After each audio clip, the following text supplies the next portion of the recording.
Bienvenidos nuevos Misterios de Casa de Alfafar Televisión. Una vez más empezamos una temporada nueva con muchísimas sorpresas que os vamos a ofrecer. Vamos a cambiar muchas cosas, vamos a ofrecer más documentales, más información, mejores invitados, incluso con mayor calidad en nuestros contenidos. Mientras tanto, en este episodio vamos a indagar en una de las páginas más negras de la historia, que todavía resuenan como un eco de tragedia y misterio en el corazón de Rusia. En los albores del siglo XX, la poderosa familia Romanov acabó su legado con la caída del zar Nicolás II. Fue una historia realmente que puedo decirla como un cuento de imperio y revolución, de amor y pérdida. En este episodio vamos a indagar un poquito la familia Romanov, así también como esa faceta humana que ha rodeado el asunto de la caída de esta familia al completo, de forma trágica, que acabó en los sótanos de una ciudad rusa conocida como Ekaterimburgo. Así que, qué mejor forma que presentar a nuestra colaboradora y compañera Inma. Bienvenida de nuevo. Muchísimas gracias por invitarme a Misterios en Casa. Encantada de estar aquí. Para nosotros es un placer tenerte aquí. Bueno, por cierto, Inma, todavía resuenan los ecos también de hace poco más de 2 meses. Hemos tenido un gran éxito con el Congreso, el tercer Congreso de la Cultura del Misterio. Yo creo que todavía estoy recibiendo mensajes privados felicitándonos por esa magnífica exposición, esa magnífica organización. Así que, en nuestra parte que nos toca, nos tenemos que poner una medalla entre ambos, ¿no? La verdad es que sí, me siento realmente orgullosa de cómo salió todo, de la gente que estaba encantada. Lo que tú dices, yo también sigo recibiendo mensajes de enhorabuena, de pleno completamente, lleno, la gente disfrutó, nosotros lo disfrutamos, los ponentes lo disfrutaron, fue maravilloso, fue maravilloso. Claro, sí. Así que esperamos a todos nuestros seguidores, el futuro congreso, de nuevo, en Alfafar, gracias al Ayuntamiento de Alfafar y también gracias a los nuevos ponentes que formarán parte de un cartel realmente que estamos preparando, que va a ser una sorpresa, va a ser espectacular. De momento vamos a dejarlos con las ganas. Exacto. Y nosotros nos vamos a centrar, pero vamos a ver, Inma, que vamos a hablar sobre la familia Romanov. Primero, tan mal lo hizo el zar Nicolás II para que pudiera caer de esa forma tan estrepitosa. ¿Cómo era esa familia? Bueno, Nicolás II no nació para ser zar, no nació para mandar. Era introvertido, una persona tímida, una persona insegura. No tenía los dotes ni las capacidades de poder reinar el imperio, dirigir los imperios de las Rusias de aquel entonces. No, era incapaz. Subió al trono sin estar preparado, no tenía ni idea de política, de asuntos internos y externos. No tenía idea de ejército, no sabía nada. Por lo tanto, él se dejaba asesorar. Realmente él no mandaba. Que si su tío de Grecia, su tío de Dinamarca, todo el mundo mandaba, menos él. Bueno, hay que entender para que los espectadores puedan entender ese momento que estaba pasando. Era una época de muchísimas revoluciones, muchos problemas también. Estaba también el conflicto de la Primera Guerra Mundial. Y también el zar Nicolás quería poner también su granito de arena como estratega en la guerra, pero fracasó, fue un desastre, y ahí también se ganó muchas enemistades dentro de los generales del ejército ruso. Eso también fue una forma también de empezar una especie de complot. Cuando él subió al trono, primero que en vez de él poder ponerse un poco más europeo, porque era una época que Rusia necesitaba cambios. Claro. Él se denominaba autócrata, que él no iba a cambiar nada, él era zar por designo divino y él mandaba. Primero se mete en una guerra con Japón que fue un desastre. se quedó sin barcos, sin medio ejército, desastroso. Luego, la Primera Guerra Mundial. En un día, en tan solo un día, perdió 30.000 hombres y 90.000 quedaron arrestados. En tan solo un día. Fíjate hasta qué tal punto. Estrategia. Él no sabía nada de estrategia. Sí que es verdad que acudió el in situ, pues para que se callase un poco los rumores. Ese entorno familiar que vivía, porque vivía siempre muy unido a sus hijas, Sí. y siempre estaban juntos en los diferentes palacios que él iba recorriendo. ¿Cómo han podido tenderle esa trampa? Si es que se llama trampa, para que pudieran retener a toda la familia. ¿Cómo acabó? ¿Cómo empezó esa caída? A ver, primero de decirte que era una familia muy unida. Él tuvo la suerte de casarse por amor. Por aquel entonces, como bien sabes, en las realezas los matrimonios eran concertados. Él se enamoró de Alessandra, la zarina. Sus padres, los padres del zar, o sea, Alejandro III y María, se oponían, pero finalmente cedieron porque Alejandro III cayó bastante enfermo y decidió pues ceder en matrimonio, o sea, dejarle que se casara con Alessandra la zarina.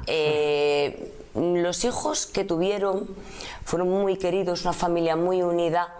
Tuvo 4 niñas, se quejaban de que no había heredero. Al quinto, por fin nace Alessi. Es una familia interesante, a pesar de todo eso. Es una familia que, al parecer, tenía mucho interés por la cultura, pero que le gustaba mucho leer. Sí. Pues hasta el último día, esa familia ha conservado muchos cuentos, así, en la misma casa ha conservado muchos cuentos, muchas novelas, pues sí, que les gustaba. Sí. Pero bueno, sabes, nada, vamos a ir por partes.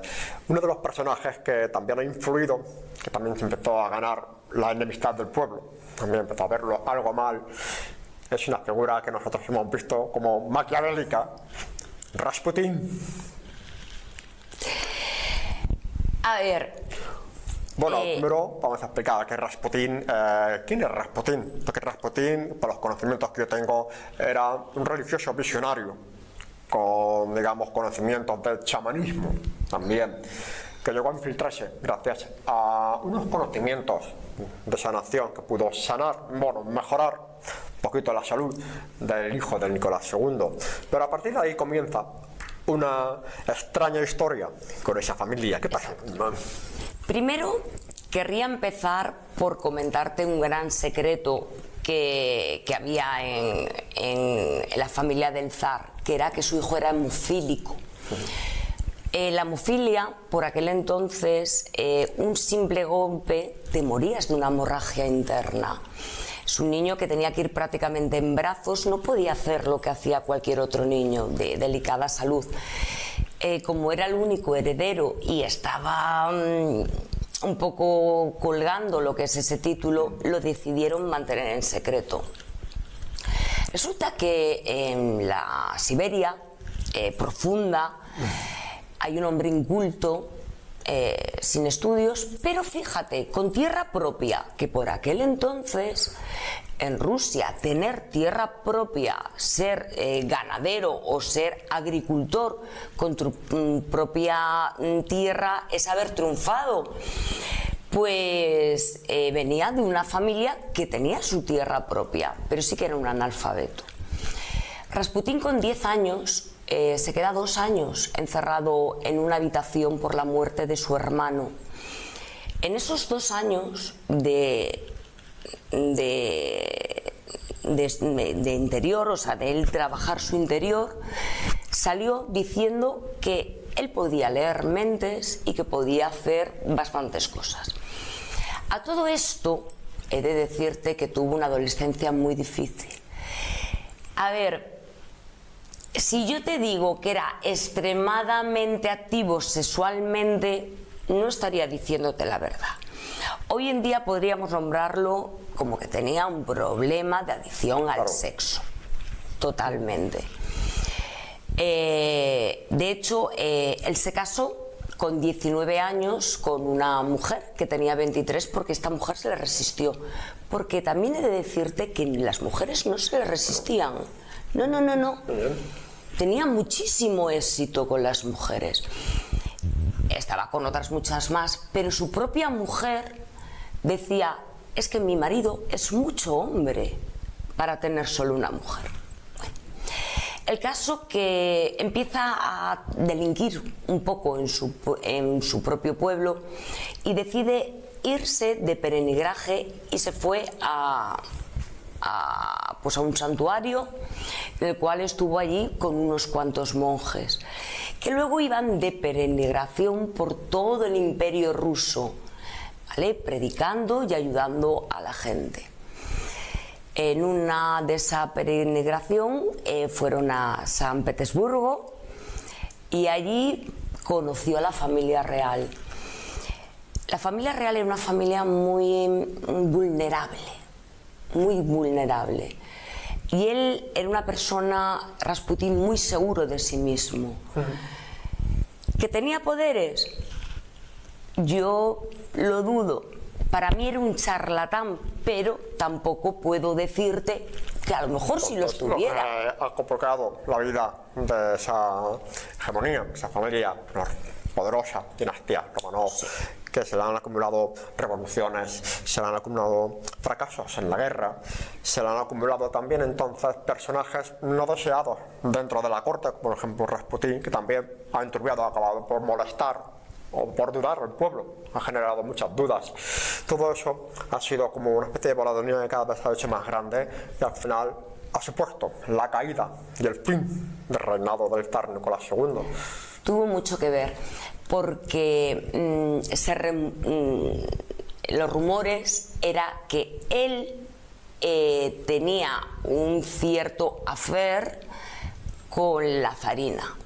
Cosa que mi opinión es que no, simplemente ella estaba, bajo mi punto de vista, en estos años de estudio, muy enamorada de Nicolás, pero los rumores es que había conquistado. Él era de lo peor sexualmente, o sea, por donde iba enseñando los genitales, un alcohólico, fatal, la fama fatal. Los amigos de Nicolás se separaron de él. ¿También? Le dijeron: cuidado, cuidado. La familia de él le dijo: cuidado. Él no hizo caso. Confiaron en él plenamente. No sé qué gran poder tenía con ellos. Fijaros, espectadores, los seguidores que estamos viendo este caso de la familia Romanov, que todos estos problemas acabaron mal, evidentemente. Acabó con el fusilamiento de forma traidora, por decirlo así, pero la gran pregunta es: ¿quién ordenó realmente la orden de ejecución? ¿Fue Lenin? Porque hay apuestas que dicen que no, que quizás se adelantó. Nosotros, digamos, habían trastocado muchísimo los planes de una manera inesperada. Bueno, llegamos a que el rey y el zar tiene que abdicar. Entonces, primero es arrestado domiciliariamente, primero muy bien, en el Palacio Alejandro, a 20 kilómetros de San Petersburgo, pero la cosa se va endureciendo. Van a Volokhs y de allí ya pasan directamente a Ekaterimburgo, a la casa Hipatie. En 5 habitaciones de la segunda planta viven 11 personas, 5 hijos, el matrimonio y 4 personas leales de servicio, entre ellos el médico del niño, leales. Tenían los cristales pintados de blanco para que ellos no pudieran tener nada con el exterior. Dejaron todo prácticamente aislado, todo para que no supiera nadie nada. Nada de ellos, absolutamente nada de ellos. Pasaban hambre, pasaban frío. Por razones humanitarias se pidió ayuda. Se pidió ayuda a todas las familias reales que eran parientes suyos y ahí se quedó la cosa. ¿Quién mandó el fusilamiento? A ver, a fecha de hoy no se ha encontrado ningún documento en el cual Lenin haya ordenado, haya hecho esa orden. No la hay. No hay ninguna firma, no hay ningún documento oficial. Nada. Yurovsky, el señor de la Checa, que él mató directamente al zar y a su familia, dijo que por orden de los bolcheviques de los Urales. Puede ser. Es imposible. Pero ¿quién son porque los bolcheviques? Según parecía que estaba muy cerca también el ejército, el llamado ejército blanco, porque podía suponer un problema, porque si liberaban al zar podía volver otra vez a retomar la corona de Rusia. Entonces había que eliminar, cortar de tajo. Yo te puedo decir, bajo mi punto de vista, según mis estudios durante todos estos años, para mí, vamos a ver, la Checa era gente violenta, la mitad eran alcohólicos, estaban llenos de ira, era gente agresiva. Claro. Por eso se dedicaban a eso. Sí que es verdad que oyeron rumores de que el ejército blanco iban a salvar a los zares. Yo creo que se pusieron nerviosos, borrachos, hicieron esa carnicería sin sentido. Hablamos de niños de 13 a 20 años.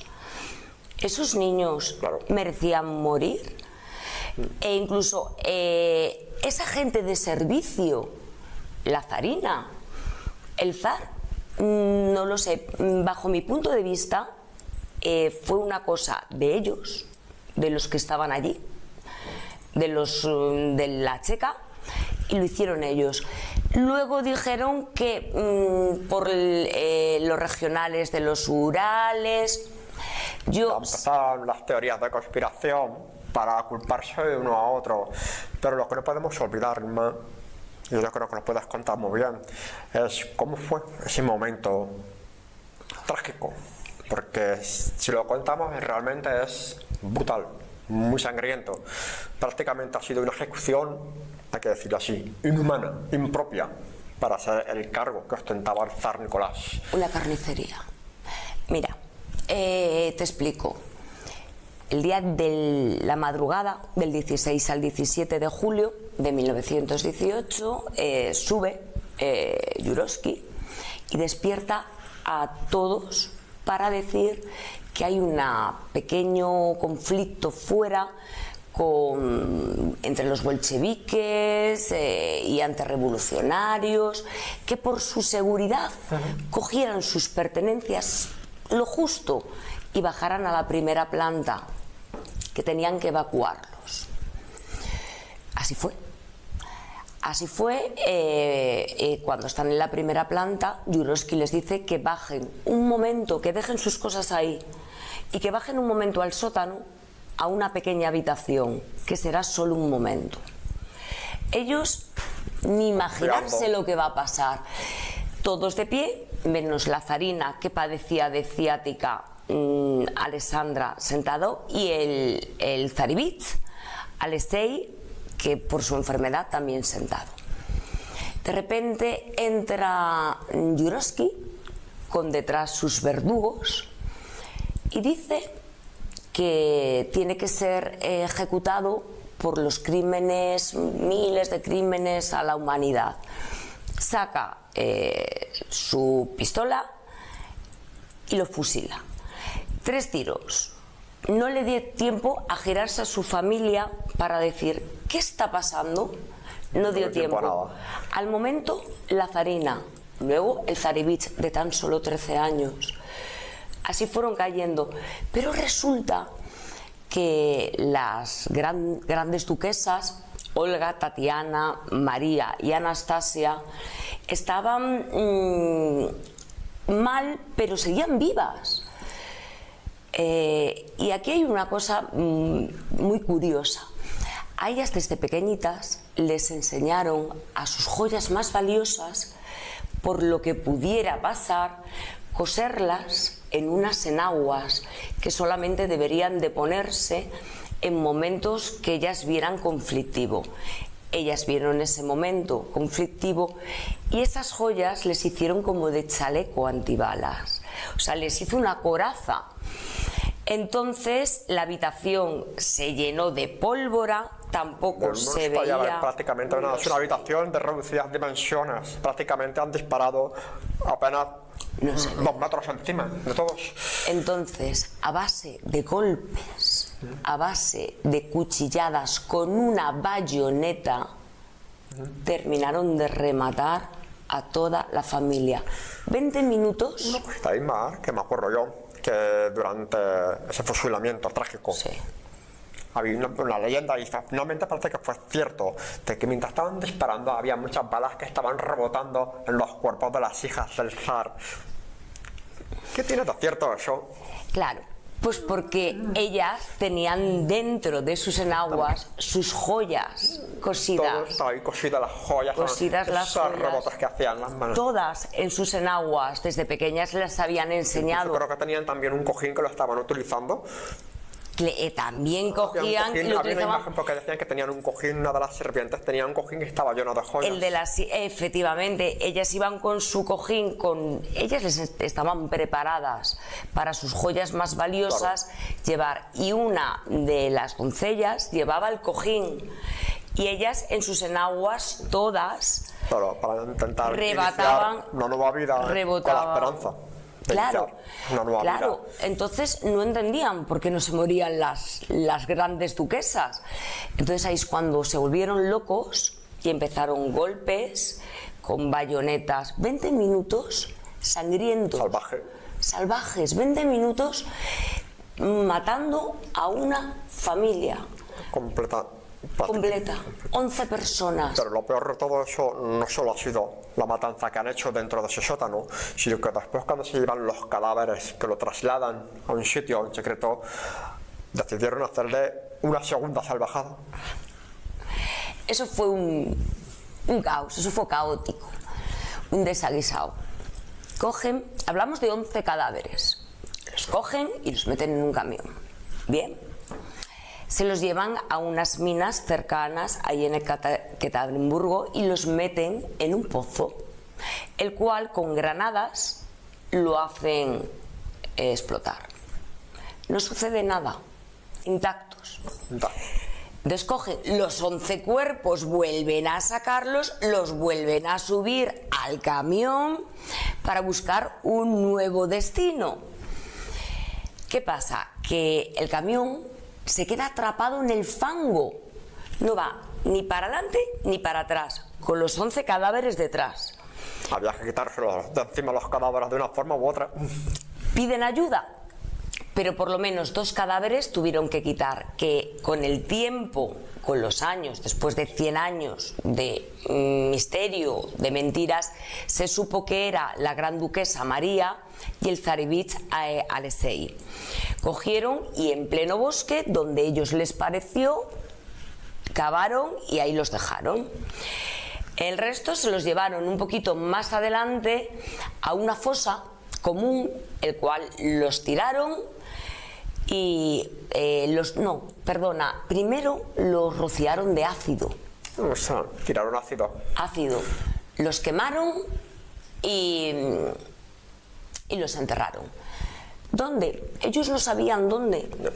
No sabían dónde. Y a raíz de ello también surge también que una leyenda, la leyenda también, pero digamos que lamentablemente hay que decir que esa leyenda al final se ha quedado en nada, porque se Una descubrió leyenda. finalmente, si no recuerdo mal, a finales de 1990 creo que se descubrió finalmente el cadáver, gracias a unas pruebas del ADN. Es la leyenda de Anastasia, porque se había rumoreado de que ella estaba viva, de que se había salvado, y eso ha dado Pablo a muchos cuentos, muchas novelas, muchas películas también, y también muchos personajes falsos. Muchos. Como se estuvo ocultando la muerte de la familia, sí que se sabía la muerte del zar, la de la familia, hasta el año 1923 no se supo, pero como tampoco había Claro, cuerpos, pues creo entender, Irma, si no recuerdo mal, la prensa, los medios de aquel momento solamente habían comunicado la muerte del zar Nicolás. No habían dicho absolutamente nada de las hijas, entonces se había rumoreado. A partir de ahí se había empezado también a alimentar un poquito la leyenda de que todavía podía quedar algo, y ha llegado hasta nuestros días. Casi. Efectivamente. Empezaron a salir grandes duquesas por todos los lados. La que más, Anastasia.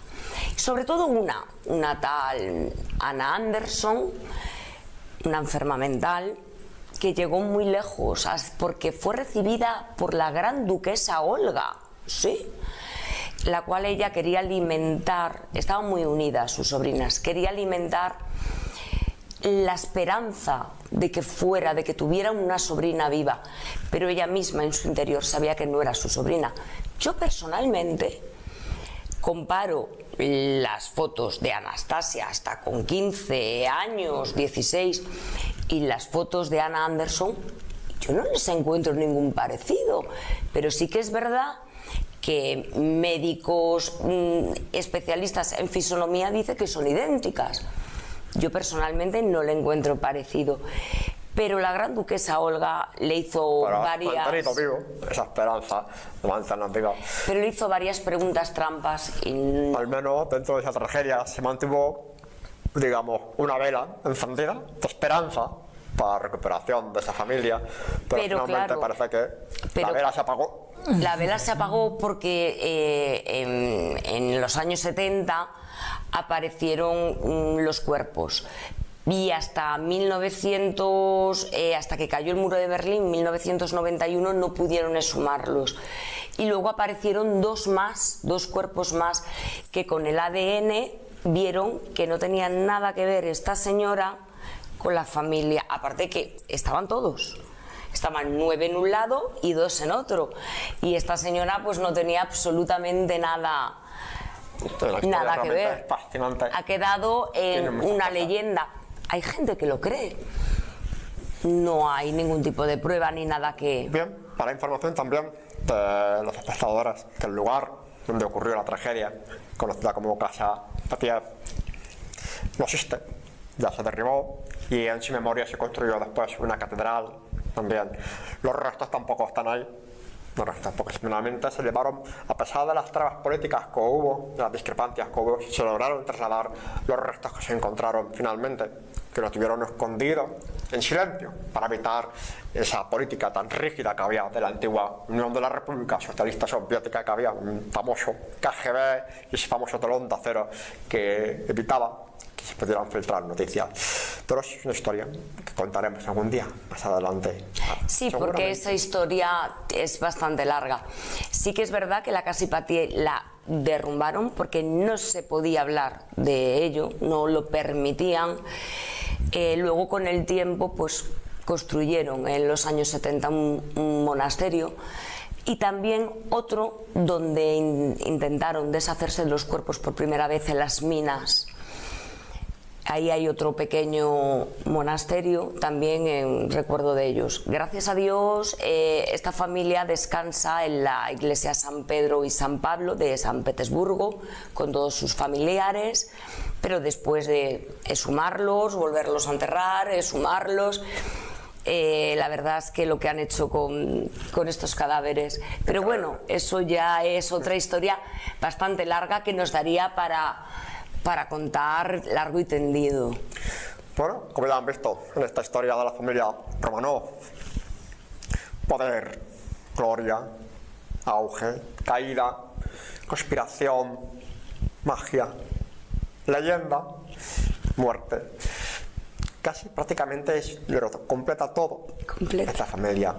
Bueno, desde aquí tengo que darte gracias, Inma, por habernos contado una historia sobre los Romanov, que tiene muchísimo más que contar. Muchísimo. Pero nos vamos a guardar para otros programas. Por supuesto. Así que, y a ustedes, como siempre, les deseamos que pasen una feliz noche. Los esperamos en nuestro próximo programa, Historias de Casa, de Alfafar Televisión. Os espero.